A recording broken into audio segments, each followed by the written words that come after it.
the unreleased secrets of Vanilla WoW. I don't know what this is. I honestly don't know what this is. So it came in my YouTube recommendeds, and I'm like, yeah, I'm definitely watching that one. So let's take a look.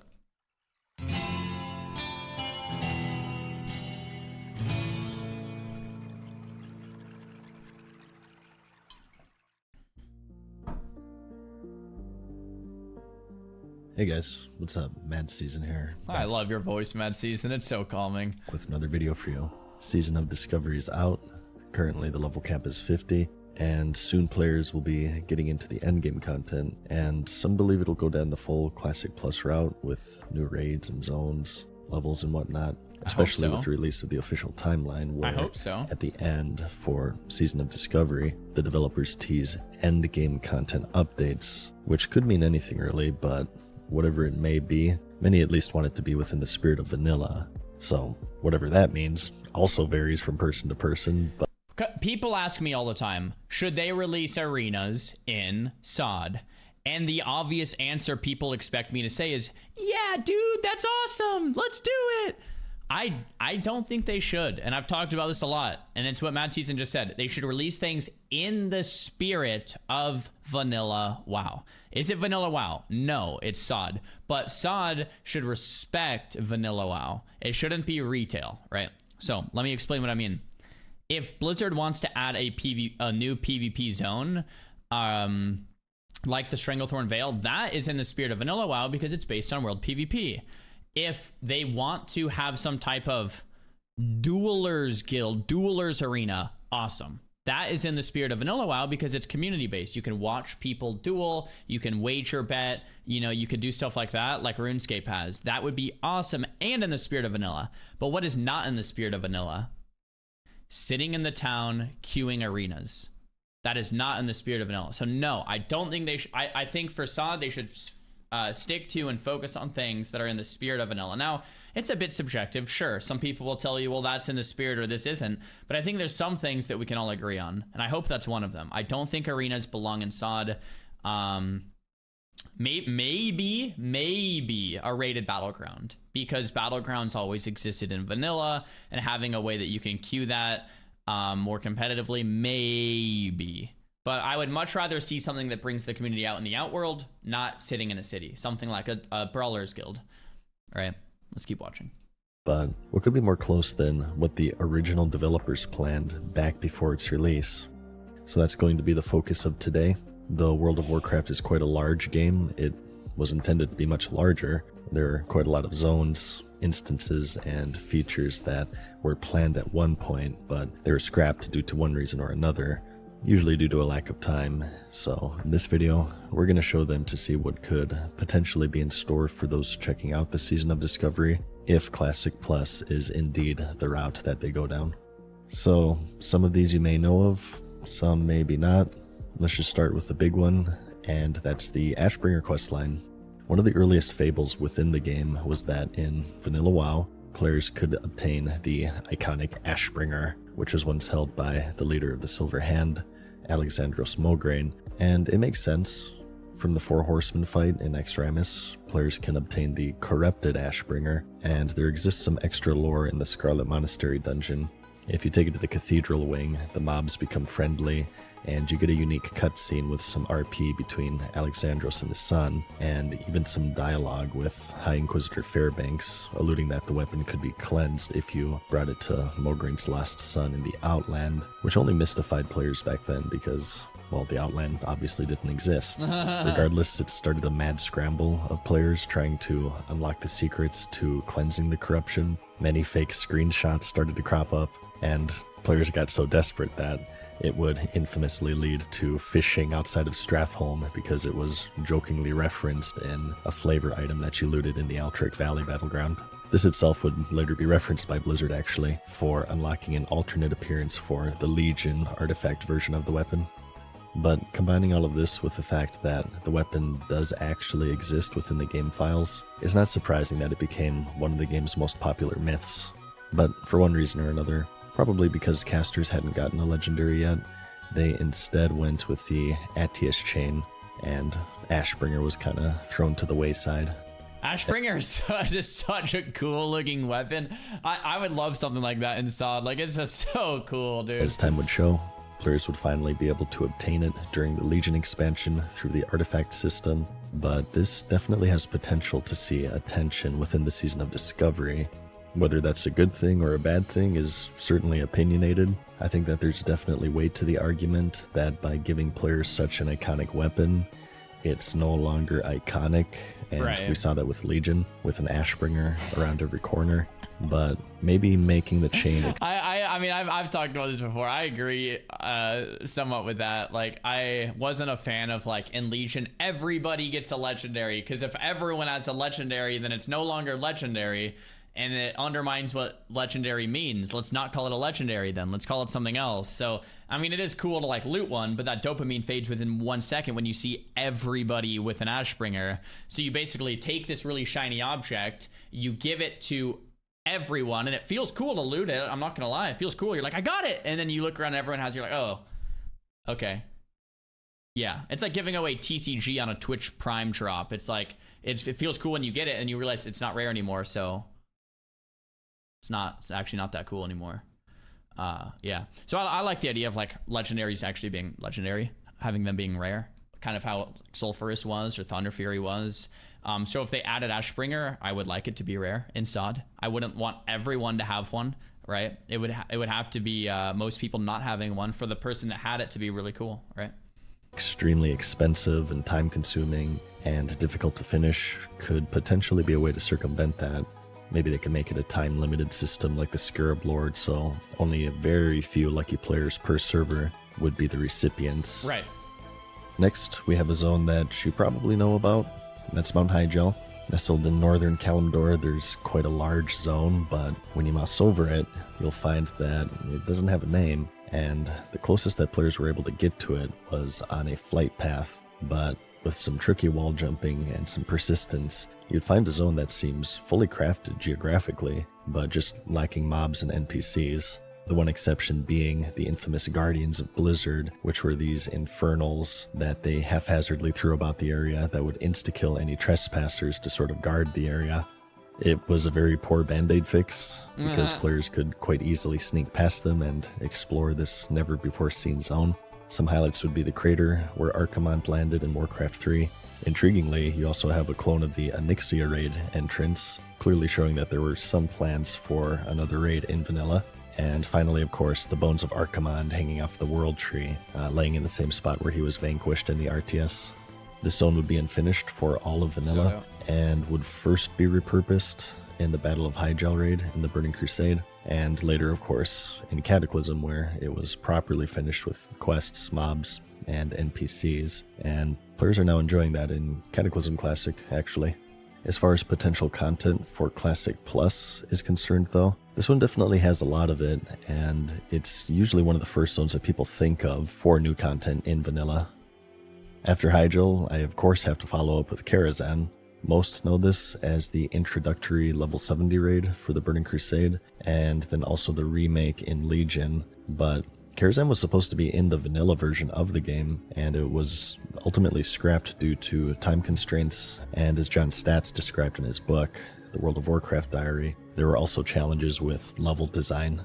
The portal lies dormant in vanilla World of Warcraft, as there's no dungeon ID associated with it, and the closest that players ever got was through the creation of Atiesh in Naxxramas, after collecting its shards from the various bosses and defeating Kel'Thuzad.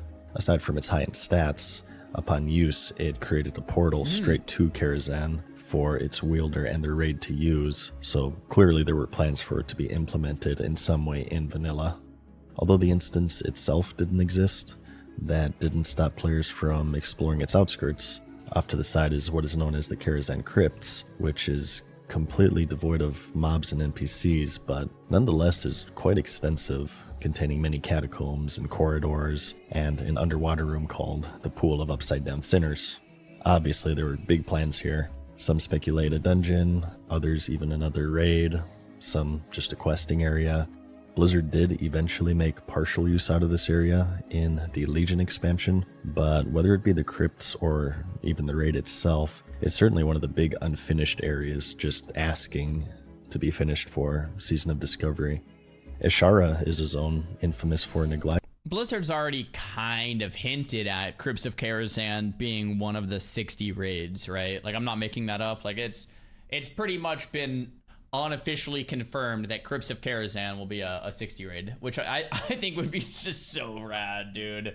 That I can't wait. If people are like, Sod is dead, and it's like, well, yeah, kinda right now, because Kata just came out and War with Inzer on the corner, so kinda, but like, when P4 comes out and we can raid, or like either P4 or P5 comes out and we can raid Crypts of Karazhan, like, I'm personally gonna be stoked.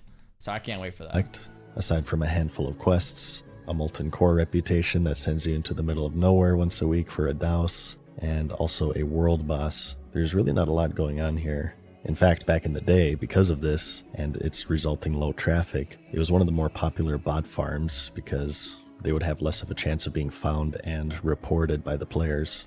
However, adventurous players with a keen eye would uncover the remnants of the Azshara crater battleground, similar to the Warsong entrance on the border between Ashenville and the Barrens. You'll find abandoned horde and alliance encampments, which would serve as the hub that held the faction NPCs and vendors, and also the portal to zone into the actual battleground. Not much is known of this battleground other than an abandoned map file, and that it was going to be MOBA in style. At this point, there was a mod for Warcraft 3 named Dota that was becoming extremely popular.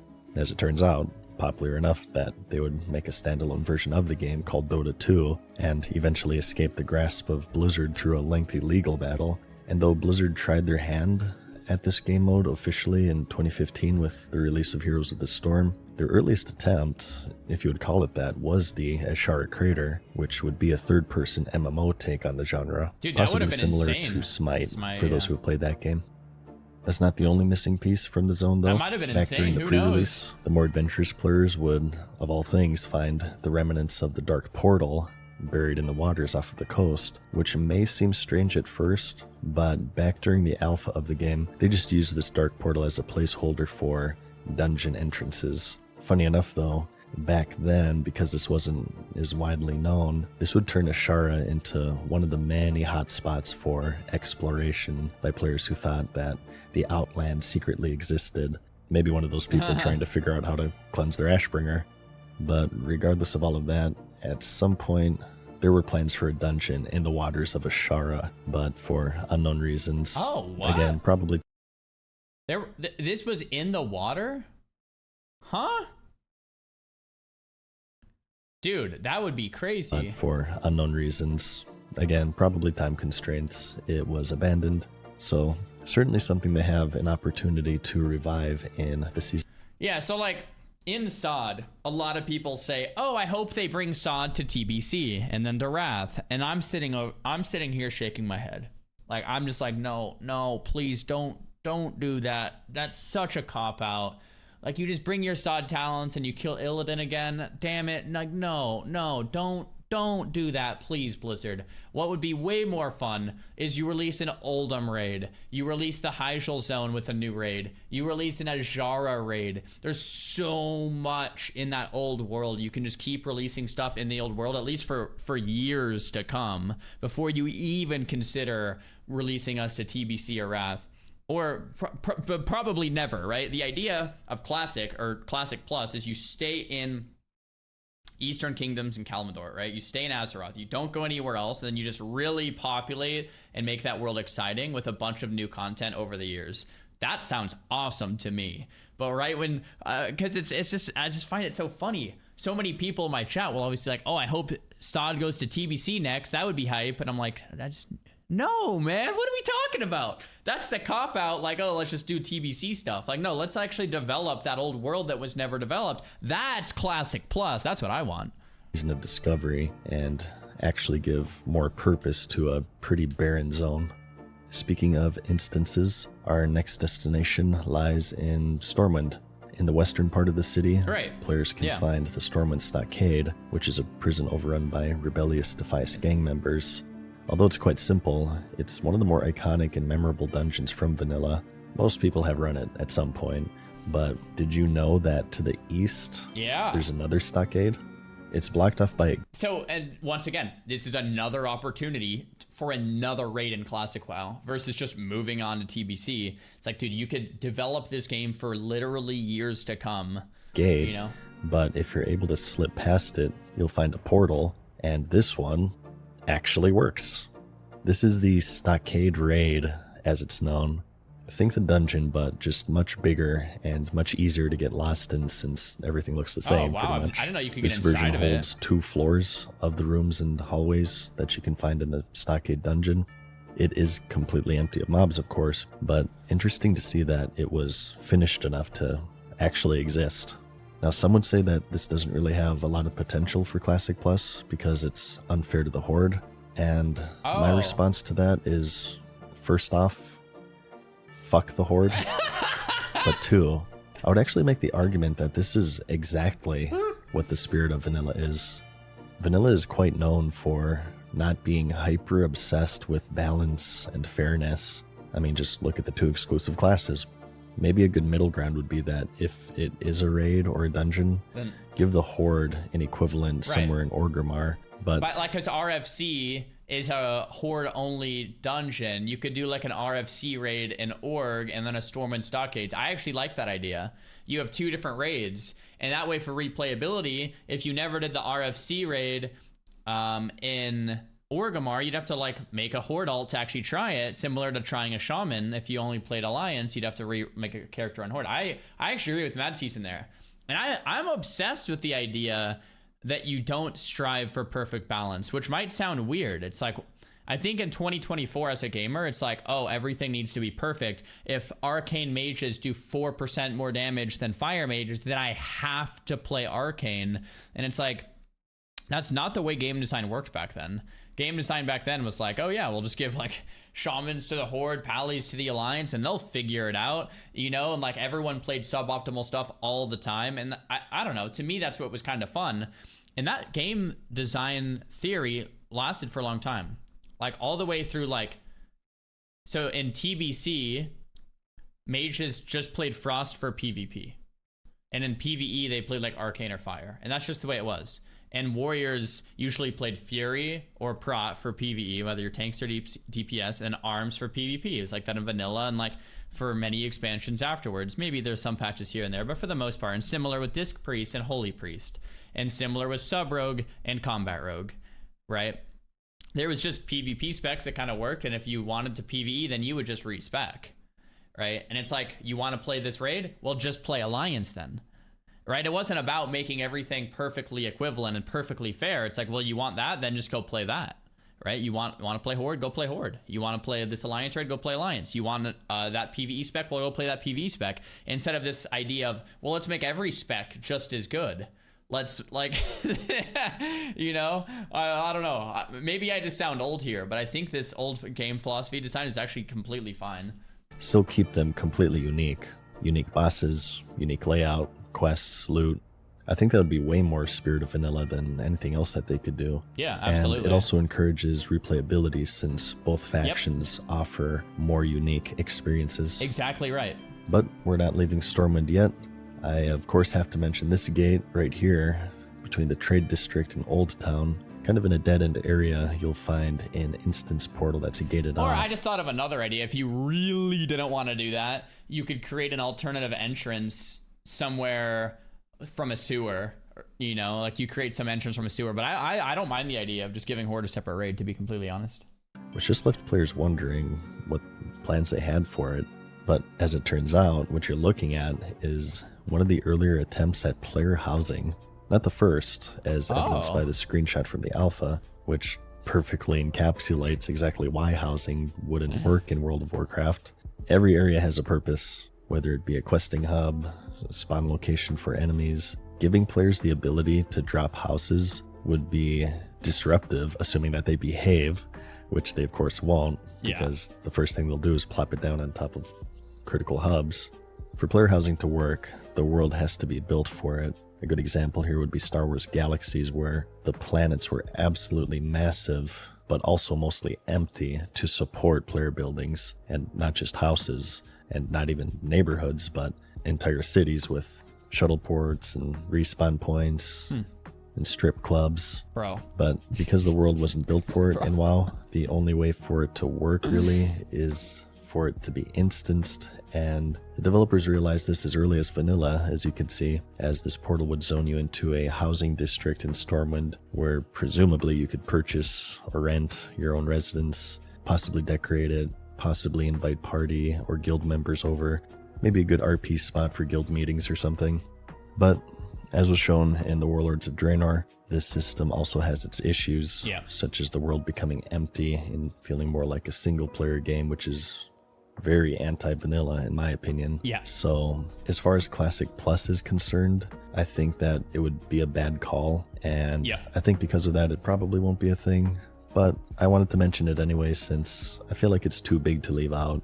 A remnant of one of the very first... I never knew they were thinking about that as early as vanilla, but I will say this, like New World had player housing, and the player housing in New World was actually maybe kind of cool. The way it worked in New World is like you would buy a house, you'd pay rent on that house with gold, and then you could invite other players in your party to enter. But it was kind of, I guess, kind of like an instance, right? So everyone is running around the town, you could go into that house, other players in your party could go to your house, but that same house would technically be someone else's, and they could design their house how they wanted. So it wouldn't take up more space than just that one house. Having said that, yeah, no, I agree with Mad Season. Like, Warlords of Draenor garrisons were a massive failure, right? Like, massive failure. Like, you went into a city and they were empty because everyone was in their garrison farming herbs, or just AFKing, queuing battlegrounds, queuing dungeons, queuing raid, or queuing battlegrounds, whatever it is. Everyone's just sitting there AFK doing their work orders from their followers, making gold, and then logging out, and all the towns were empty. It was like, wait a minute. This is not smart. We need players to interact with each other and actually run by other players for our game to feel alive. This is really bad. So I'm glad player housing is not in WoW, despite some people like still wanting it. I don't think it would be good. First attempts at player housing in the game. No one can really agree on what Classic Plus is, but what I commonly see is a level cap increase. And with a level cap increase, probably means new quests, new zones, and preferably, in my opinion, within the Eastern Kingdoms and Kalimdor, since I think they're... I never thought of a level cap increase in Classic Plus. I honestly feel like it doesn't need it. I haven't really given this too much thought, but I feel like you could keep everything at level 60, and you could just introduce new zones, like hyjal or uldum, with new content, new raids, maybe new dungeons, new quest lines, but I don't think it needs more levels. Yeah, I don't know. They're a pretty big part of Vanilla's identity. So in this case, real estate will be pretty important. So areas like hyjal would be prime for this, but there are more. One of the big ones, second to hyjal, can be found on the northern end of the Eastern Plaguelands. These two zones would eventually become Quel'Thalas, the Eversong Woods and Ghostlands in the Burning Crusade expansion. At the border here, you'll find some fallen trees blocking the path, with a high elf named Add-on, of course referring that this area is indeed planned for an add-on or expansion, the Burning Crusade. So unlike hyjal, this area doesn't actually exist physically in the game. Well, at least it's not crafted and fleshed out to the extent of hyjal. If you get past the fallen trees, you will find a small little elven hut. Apparently, Quel'Thalas wasn't as huge of an empire as we thought, but aside from that, it's just all unfinished flat plains. But looking at the map here, this is a ton of land for 2 or 3 entire zones that they could create in their own unique way. But next, we have the Emerald Dream. This is another really old myth from the game, and one that's been flirted with here and there in Legion and Dragonflight. Incursions! But the earliest version exists in vanilla World of Warcraft, though it never saw the light of day. It's referenced in-game in a few areas. A protagonist from the RTS series, Malfurion Stormrage, is residing in it through all of vanilla, and the players are able to have a dialogue with him via the Scepter of the Shifting Sands questline from Ankiraj. As far as its purpose is concerned, it could really be anything. It could be another zone, it could be a raid, or a dungeon. It really depends on what they envision Classic Plus to be, again, if it's even going to exist at all. Questlines hold the potential for unfinished content, certainly, and there are quite a few to be found in vanilla. One of the more mysterious ones, and loosely related to the Emerald Dream, is the Eranikus questline, where after killing the final boss of the Sunken Temple, players can loot the Essence of Eranikus trinket, which upon use produces a green AoE fart cloud, and also a rage whisper like how you get in PvP. This opens up a quest to an NPC named Atharius in the Swamp of Sorrows, who then sends you to another guy in Winter Spring, where it just abruptly ends, and taking your essence in the process, so you don't want to do this, especially considering how rare good trinkets are in vanilla. A community manager back in 2005 teased that the questline was being worked on, and it had promise, but unfortunately, for unknown reasons, it never saw the light of day. Wait, so it takes your trinket and they're like, oh yeah, we're working on this quest, don't worry guys, and then they just never did. Dude, feels bad if you got rid of your trinket, man. Across over the sea, on Kalimdor, we have a similar situation with Uldum. First, though, paying a visit to the Uldaman dungeon. At the end, players can complete the Platinum Discs quest, which gives a lot of lore of the Titans that approximately 1% of the player base actually read, because it's... I have never read this quest in my life. I have done it hundreds of times over the years, probably. I've never read it. Really, really long, but even more unknown, and there's nothing to tell you this, but this opens up another quest scouting out a giant locked gate with 8 giants patrolling nearby. This is Uldum, another area that was planned for vanilla WoW. Talking to the Stonewatcher through the quest, he'll tell you that he won't grant you access without an item called the Plates of Uldum, which could possibly have been a key for attunement, much like the Drakefire Amulet for Onyxia. And reporting back to Ironforge, the Explorers League will tell you to come back soon, and that Uldum beckons. Yeah, so Uldum, once again, is another one of those raids, experiences, dungeons, however you want to do it, that you could release with Classic Plus. You never actually need to go beyond Azeroth. There's so much in the world, and you could just make it hardier and hardier and hardier over many months or many years of content patches. To me, that's what Classic Plus is. And people are gonna get their pitchforks out on this one, but I don't even think you need like runes. People are gonna hate me for saying this. I don't even think you need like that many runes for Classic Plus. Honestly, like you could just add in a couple of spells like to the spell book, and you don't even actually need runes, in my opinion. Like Classic is so good on its own with those content updates, new dungeons, new raids, new experiences, new quest lines, new items from the dungeons, raids, quest lines, stuff like that. To me, that's Classic Plus already. The runes, hey, don't get me wrong, I've been enjoying them, are icing on the cake that you don't necessarily even need. Well, as it turned out, soon meant 2010, during the Cataclysm, where it was finally finished and turned into a full-fledged zone with quests and dungeons and a raid. Next to Hyjal, and what would eventually become Eversong and Ghostlands, this is definitely a contender for endgame content updates. And in the same zone, not too far away, we of course have the Caverns of Time, where the possibilities really are limitless. Obviously, the instance portals are inactive in vanilla here, but this is when you really start to realize just how much content was originally intended for vanilla. Yeah. This area, as players would imagine you open Caverns of Time, you could literally introduce like 10 more dungeons and raids in the Caverns of Time. There's so many spots for a little portal. You could do content for literally years. Like old school RuneScape's just been releasing more. Like you could literally just do more and more and more and more and more in vanilla. I feel like that's what the Classic Plus player base wants, not until like just continue onwards and then have the same thing where it's like Wrath Sod or something. It's like, no, like you could literally develop this for a very long time. And I think players would play. And out in the Burning Crusade is a hub for crucial moments within the game's world that don't line up with the current timeline, whether that be the opening of the Dark Portal prior to the events of the game, or the culling of Stratholme, or the battle for Hyjal. It holds many memorable dungeons and raids. When time travel is involved, the options are limitless, really, so anything can go here. Maybe there'll even be a portal to stop BFA and Shadowlands from happening, or from the developers ruining the 2019 line of Classic by releasing gameplay destroying level boosts, and later the WoW token. Told you so, by the way. I like how Mad Season can't release a video without saying "told you so." I actually love it. For context, Mad Season basically said this would be an absolutely terrible thing for the game, and everyone's like, "Oh no, it's fine." And then they release it, and it turns out it was a terrible thing for the game. And then Mad Season, like every video, he just goes like, "Told you so." Like, it's great, dude. Anyways, next we have Grim Batol. Back on over to the Eastern Kingdoms, in the Wetlands will be a gauntlet of elite dragonkin, and at the end, a giant locked gate.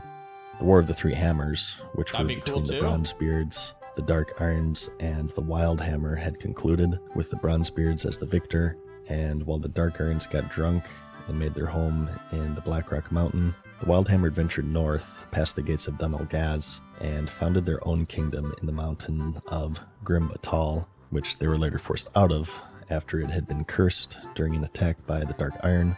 One of Thorison's sorcerers, Modgood, had cursed the cities for shadows to attack all who entered, and though she met her demise, her curse remained. Eventually, the fortress was seized by the Dragonmaw clan and used as a prison for Alexstrasza before she got breast reduction surgery. As players would find out, this would be another area that would finally be finished during the Cataclysm expansion, where the Twilight's Hammer eventually took up residence. But as far as vanilla was concerned, this was another really big piece of unfinished business that the players could only speculate on what was held inside. And last, but certainly not least, we have Gilneas, another Cataclysm entry here, but on the southern end of the Silverpine Forest, we have Gilneas, the home of the furries. The forces of Erigel have a strong presence within the forest. They're humans turned werewolf by way of a curse, and not just within the lore, but actual gameplay elements with the inhabitants of Shadowprey Village roaming the town in their human form by day and transforming into elite worgen at night.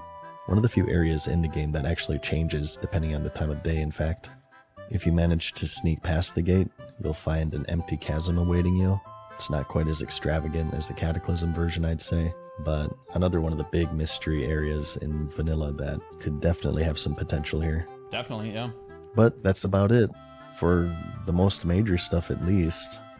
A lot of this stuff has obviously been finished primarily in BC or Cataclysm, so if they were to return to it in Season of Discovery, I think they would have to be careful to change them up quite a bit, especially with Cataclysm Classic's release.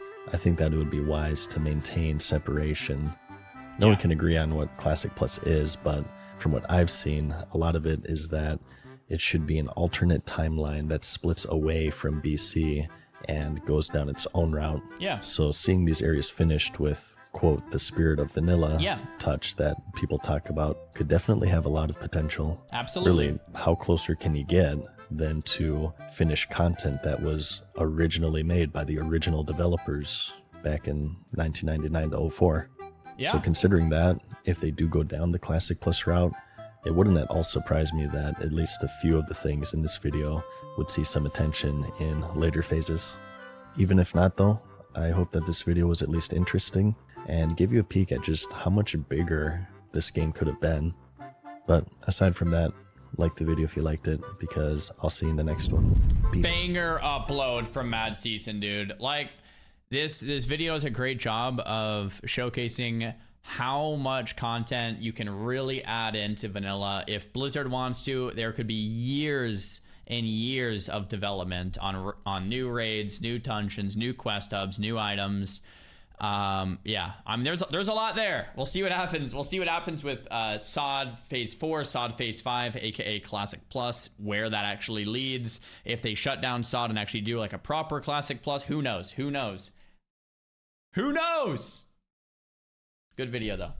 Appreciate the upload from Mad Seas.